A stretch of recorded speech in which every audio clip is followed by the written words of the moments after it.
નમસ્કાર, good morning. હું શાહીન, આપ જોઈ રહ્યા છો સ્પાર્ક ટુડે ન્યૂઝ. મોર્નિંગની શરૂઆત કરી ન્યૂઝપેપરથી તો નજર કરી ગુજરાત સમાચારની આજની મુખ્ય હેડલાઇન્સ પર.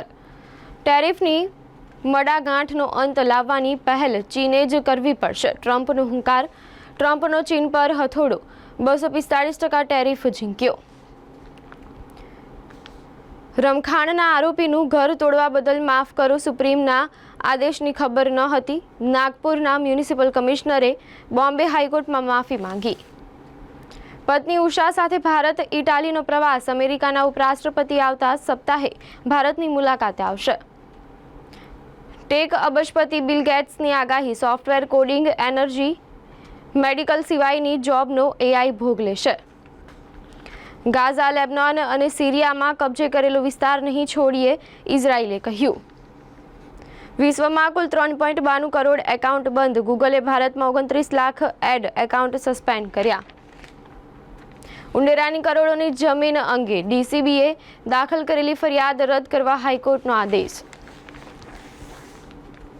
વડોદરામાં ડુપ્લિકેટ ફાયર એનઓસીનું કૌભાંડ. બોગસ સર્ટિફિકેટ મળતા તંત્ર ચોંક્યું. ટ્રાફિક નિયમોનો વારંવાર ભંગ કરનાર 106 વાહન ચાલકોના લાયસન્સ સસ્પેન્ડ. રેસના ઘોડાને દોડાવીશું, વરઘોડાના ઘોડાને નચાવીશું, રાહુલ ગાંધીએ કહ્યું. હવે નજર કરીએ દિવ્યા ભાસ્કર ન્યૂઝપેપરની મુખ્ય હેડલાઇન્સ પર. કોર્ટનો સીધો સવાલ. શું હિન્દુ ધાર્મિક ટ્રસ્ટમાં મુસ્લિમોનો સમાવેશ કરશો? જેવો મોટો સવાલ. મહાસત્તાઓ વચ્ચે હવે કોઈ ટેરિફ નહીં, બદલાની લડાઈ. ટ્રમ્પે ચીન પર 245% ટેરિફ ઝીંક્યો. બેજિંગે કહ્યું, અંતિમ આંકડો જણાવો. સીજેઆઈ ખન્ના 13 મેના રોજ નિવૃત્તિ થશે. 14 શપથ. ફ્રીબીઝ પર સવાલ. બુલડોઝર પર બ્રેક લગાવનારા જસ્ટિસ ગવઈ સીજેઆઈ બનશે. રાજકોટ સિટી બસે અનેક વાહનોને અડફેટે લીધા, 4ના મોત નીપજ્યા.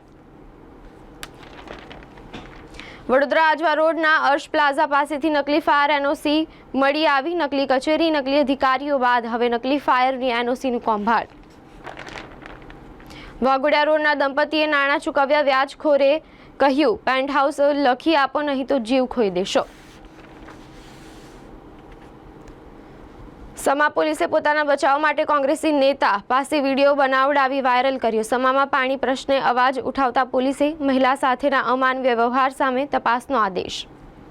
માતાએ મોબાઈલના મુદ્દે ઠપકો આપ્યા બાદ ધોરણ 9માં ભણતા 14 વર્ષના પુત્રનો આપઘાત. હવે નજર કરીએ ગુજરાત મિત્ર ન્યૂઝપેપરની મુખ્ય હેડલાઇન્સ પર. શું કેન્દ્ર સરકાર હિન્દુ ધાર્મિક ટ્રસ્ટોમાં મુસ્લિમોને સામેલ કરવા તૈયાર છે? સુપ્રીમ કોર્ટનો સવાલ. વકફ કાયદાની અમુક જોગવાઈઓ પર રોક મૂકવા સુપ્રીમની દરખાસ્ત. રાજકોટે ઇન્દિરા સર્કલ પર સિટી બસ ચાલકે 4ને કચડી નાખ્યા. દિલ્હીમાં સોનું 1650 ઉછળીને ₹98,000 પાર. ચીન પર હવે 245% ટેરિફ. ઈડીએ સતત બીજા દિવસે રોબર્ટ વાડ્રાની 5 કલાક પૂછપરછ કરી. અમેરિકાથી સંભવિત દેશ નિકાલ સામે ભારતીય સહિત 4 વિદ્યાર્થીઓએ કેસ દાખલ કર્યો. સરકારે 35 ફિક્સ્ડ ડોઝ કોમ્બિનેશન દવાઓના ઉત્પાદન, વેચાણ અને વિતરણ પર પ્રતિબંધ લગાવ્યો. ગોરવા આશિયા પાર્કમાં ગેરકાયદેસર દબાણો પર વીએમસીની કડક કાર્યવાહી. કારેલીબાગ જલારામનગર 1માં પીવાના પાણી માટે હાહાકાર. હવે નજર કરીએ લોકસત્તા જનસત્તા ન્યૂઝપેપરની મુખ્ય હેડલાઇન્સ પર. વકફ કાયદાના અમલીકરણ પર સુપ્રીમનો સ્ટેનો ઇનકાર. રાષ્ટ્રપતિની મંજૂરીની મહોર પછી વકફ સુધારા બિલ કાયદો બન્યું. ગેજેટ પણ પ્રસિદ્ધ થઈ ગયું. કોઈ હિન્દુ ટ્રસ્ટમાં મુસ્લિમને સદસ્ય બનાવશો? સુપ્રીમનો સવાલ. બાંગ્લાદેશ ટેક્સટાઇલ મિલ્સ એસોસિએશનની ફરિયાદ બાદ બાંગ્લાદેશની યુનુસ સરકારનું ભારત વિરોધી પગલું.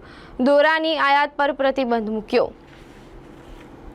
ટ્રેડ વોર વકર્યો. ટ્રમ્પે ચીન પર ટેરિફ 145%થી વધારી 245% કર્યો. વોર્ડ નંબર 11ના કાઉન્સિલર અને ડેપ્યુટી મેયર કહે છે, દબાણો છે જ નહીં. એસી કેબિનમાંથી નીકળો તો દેખાય ને.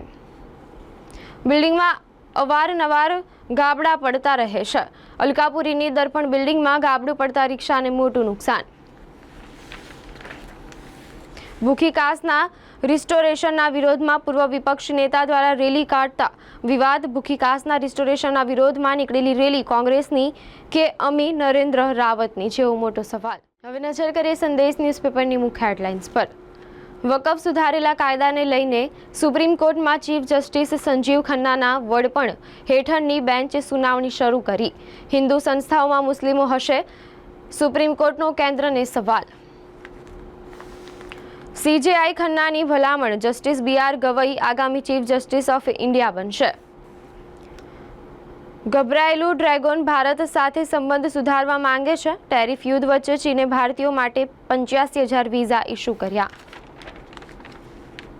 સરકારી કર્મીઓને 3 માસમાં અરજીની સૂચના. OPS અંગે બાકી બાબતોની વિસ્તૃત સ્પષ્ટતા નવા ઠરાવમાં કરવામાં આવી. વાઘોડિયા રોડના અર્શ કોમ્પ્લેક્સની બોગસ ફાયર NOC પકડાઈ. નાના બાળકો મોબાઈલથી સૌથી વધુ એડિક્ટ. માતા પિતાને ચેતવણીરૂપ કિસ્સો. 14 વર્ષીય બાળકને માતાએ મોબાઈલ ન આપતા ગળે ફાંસો ખાઈ આપઘાત કર્યો. હવે નજર કરી ગુજરાતની અસ્મિતા ન્યૂઝપેપરની મુખ્ય હેડલાઇન્સ પર. કાર્યકરોએ ઈડી અને કેન્દ્ર સરકાર વિરુદ્ધ વિરોધ પ્રદર્શન કર્યા. વકફ કાયદા પર સુપ્રીમ સુનાવણી આજે ફરી યોજાશે. કેન્દ્ર સરકારે સમય માંગ્યો હતો. સુપ્રીમ કોર્ટે કોઈ વચગાળાનો આદેશ આપ્યો નથી. બાંગ્લાદેશના નેશનલ બોર્ડ ઓફ રેવન્યુએ ભારતથી દોરાની આયાત પર તાત્કાલિક પ્રભાવથી પ્રતિબંધ લગાવ્યો.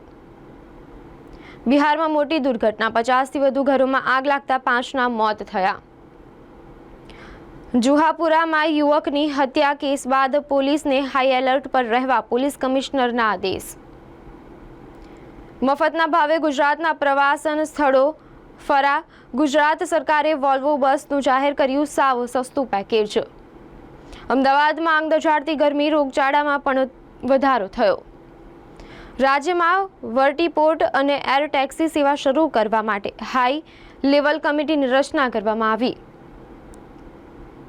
લગ્ન જીવનનો કરુણ અંત. બહેનને જાળમાં ફસાવીને ભાઈએ બનેવીની ઘાતક હત્યા કરી. પાલનપુર તાલુકાના મેરવાડા બાદ જગાણામાં બ્રિજ જોખમી સ્થિતિમાં. ગડરો વચ્ચે વધી ગેપ. તો આ હતી અત્યાર સુધીના ન્યૂઝપેપરની મુખ્ય હેડલાઇન્સ. વધુ અપડેટ્સ માટે જોતા રહો સ્પાર્ક ટુડે ન્યૂઝ.